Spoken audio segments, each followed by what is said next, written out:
I am the king of the world. I shook up the world. Who number one in the welterweight division now? Man down, straps easy. I know what time it is, baby. I'm the best fighter ever. I'm the best ever. I'm pound for pound the baddest man throwing down. Ain't no shit.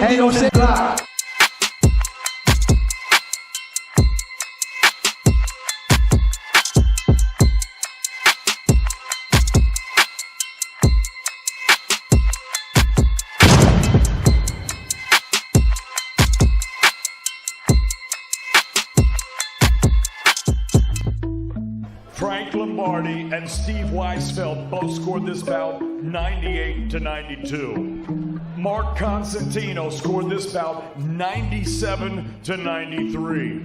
All three for your winner by unanimous decision. She is now the undisputed featherweight champion of the world, La Gran Campeón Puertorriqueña, Amanda Real Deal Serrano.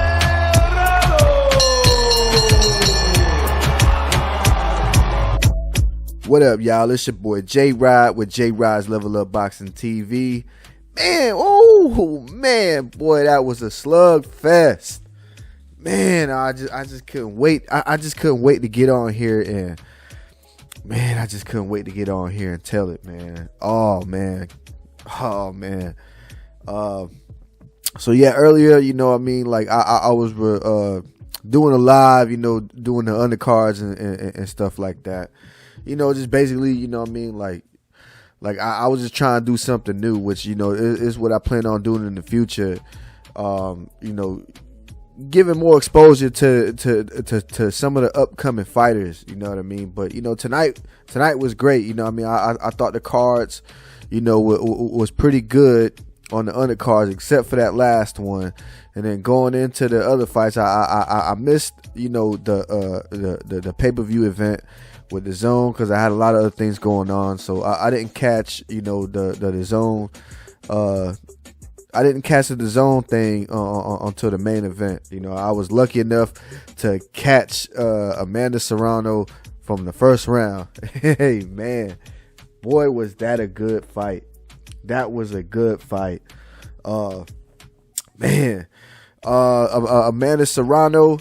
Yo, shouts out to you, yeah, and you hear, you know what I mean, I felt like, you know, it's a bunch of Puerto Ricans that was at the event. It's their night, they doing their thing, so I got the reggaeton playing on in the background. But yeah, man, yo, it was wild. And shouts out to Erika Cruz too. Erika Cruz, yo, she's got a lot of heart, tremendous heart, man. She kept slugging it out.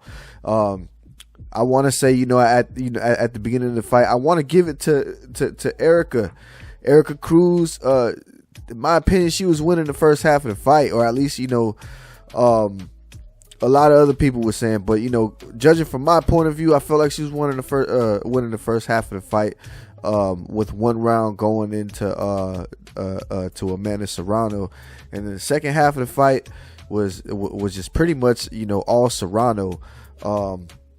They were slugging it out, you know, and I want to say that there was one point in time where, you know, Erika Cruz was coming in and they kind of clashed heads, and it looked like the cause of it was Erika Cruz. She was coming in, and she ended up, you know, getting cut, and I want to say, you know, that kind of messed her up throughout the fight, but I don't want to say that's what lost the fight, because man, the heart, the grit, everything was there. She still kept slugging it. I want to say what separated the two was, you know, just Amanda Serrano, you know, trying to control the distance at times and, you know, utilize her jab, but eventually, you know, she would get right back into that firefight with Erika Cruz, man, and they were just, you know, they were going toe to toe like pretty much almost the entire fight. Man, bro, like for women's boxing, that turned me up. I'm not gonna lie, yo. This is like the first time you know, a woman's boxing event like really turned me up like that, man. Like it was just a slugfest. And I feel bad too, man, because, you know, seeing women going at it like that, I'm just like, oh, no, you know what I mean? Like,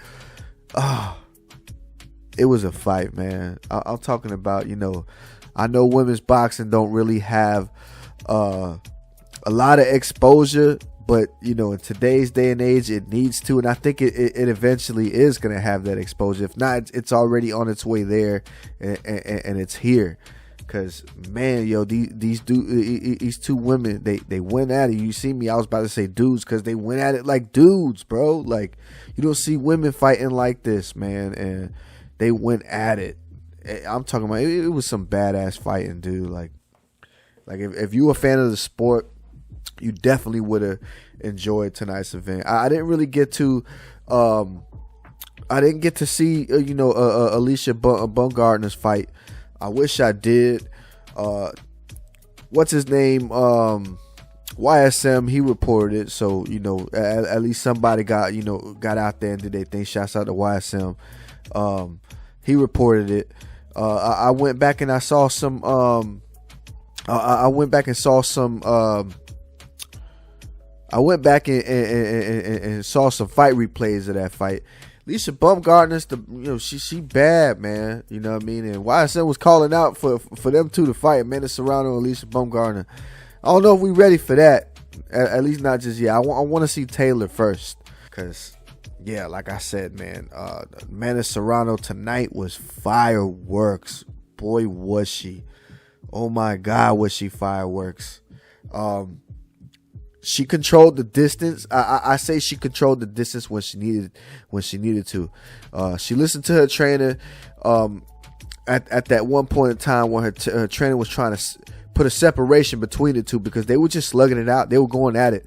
Her and Erika Cruz were going at it, and trainer told her, you know, chill out a little bit and start, you know, shooting down the middle with the 1-2s. She listened to a trainer, and that's what changed up the fight, the second half of the fight. When she started creating a little bit of distance, she was able to paw a jab in there more, and she was able to connect more. And after a while, you seen Erika Cruz, you know, just start kind of running into shots here and there. But man, Erika Cruz, that was a slugfest. She was tapping to the body, to the head, and you know, she's got a reach on her too. And I thought that was going to be a problem when Serrano was creating that distance, because in some instances when she did create the distance, I want to say Erika Cruz was able to land her shots a little better before she started getting sloppier towards the end and being more fatigued. But yeah, Erika Cruz started landing her shots a little bit better, and there were some pretty heavy shots. But I want to say that Amanda Serrano, when she started creating the distance the right way, shooting that jab, then she started unloading with combinations here and there.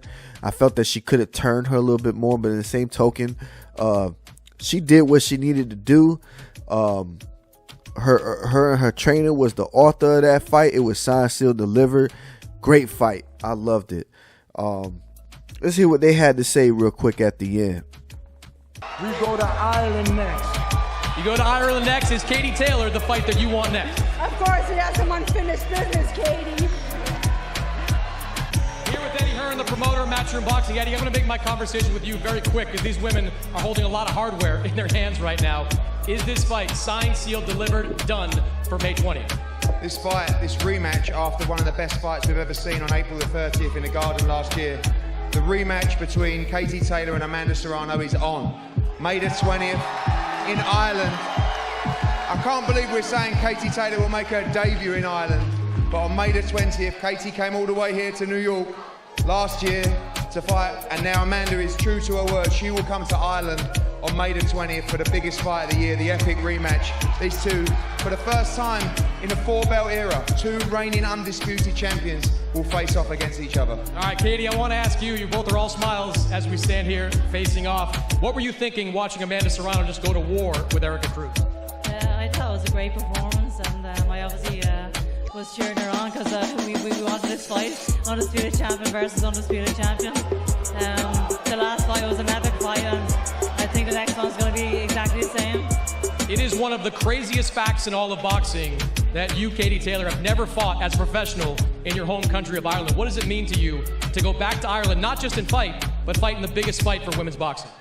This is more than a dream come true. My debut in Ireland against the Amanda Serrano, the real deal Amanda Serrano. This is incredible, and as I said, the last fight was epic, and I expect nothing else for next one. You won the last fight, a competitive fight on the scorecards. Why was it important to you to do this rematch? Well, this is still the biggest fight in women's boxing, and I only want the biggest fights, and yeah, this is exactly what I want. All right, Amanda, we'll turn to you here. You hear a lot of your fans in this building tonight. I don't think there'll be quite as many on May 20th when you go to Ireland.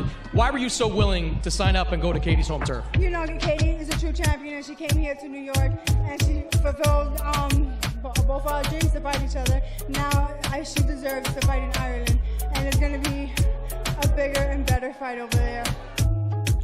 So yeah, you know, evidently this fight is definitely gonna happen. Amanda Serrano versus Taylor. I don't know what y'all think about that, but I'm pretty stoked about that, because that was another fire fight. I think now, being with what just recently happened with Amanda Serrano becoming undisputed and having such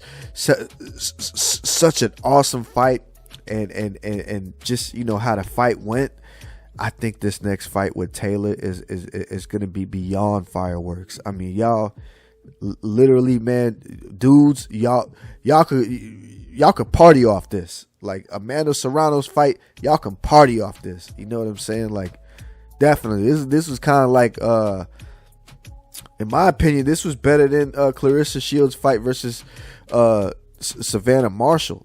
You know, and it's not knocking that, because that was, to me, that was the dopest fight. The dopest women's fight, you know what I mean, until I saw tonight's fight. So yeah, we can expect Clarissa Shields to come back and throw on another firework event. I think what made her thing a little interesting and a lot better than Serrano's fight tonight was, you know, that these two had history. Yeah, Marshall and Shields had history, and you know, they went at it toe-to-toe, war-to-war. They brought each other pain. So shouts out to them. But tonight is Serrano's night. Amanda did her thing. I love to see that Serrano versus Taylor, number 2. And again, y'all, guys, man, start watching these women's fights, man. We got to give them exposure. They deserve it.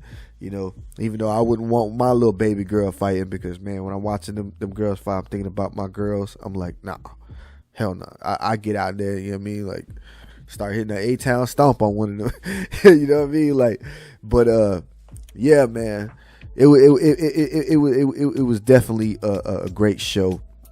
I enjoyed it. I wish I would have got to see the whole the Zone pay-per-view event. Unfortunately, I didn't.